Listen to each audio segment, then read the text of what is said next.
ဒီလူကတော့ကြော်ကြီးဖြစ်ပါတယ်စော်ကြီးပဲပေါ့သူ့အလောက်ကမြူးလင်းနာနဲ့တီလာရှင်တယောက်စီရဲ့အခန်းတိုင်းကို10မိနစ်ဝင်ပေးရပါတယ်သူထွက်လာတဲ့အခန်းတိုင်းရဲ့တီလာရှင်တယောက်ချင်းစီက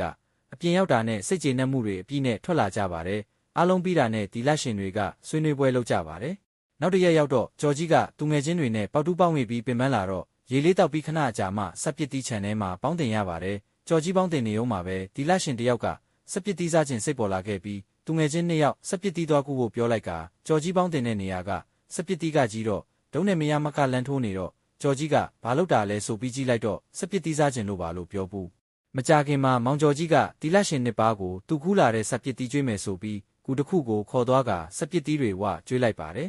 စက်ပစ်တီးစားလို့ဝသွားတဲ့တီလာရှင်နှစ်ပါးကတော့ကြော်ကြီးကိုကျေးဇူးတင်ကြောင်းမပြောဘဲထွက်သွားတဲ့အခါမောင်ကျော်ကြီးကတော့အားမရဖြစ်နေုံပါပဲဒီလိုနဲ့သူလဲပင်ပန်းတာနဲ့တစ်ပင်ရိပ်အောက်မှာအေးဆေးနားယူတော့မဲ့အချိန်မှာတီလာရှင်တစ်ပါးကကြော်ကြီးကိုအတင်းဆွဲခေါ်ကစက်ပစ်တီးစားခြင်းနဲ့လို့ပြောလိုက်တော့မောင်ကျော်ကြီးလဲ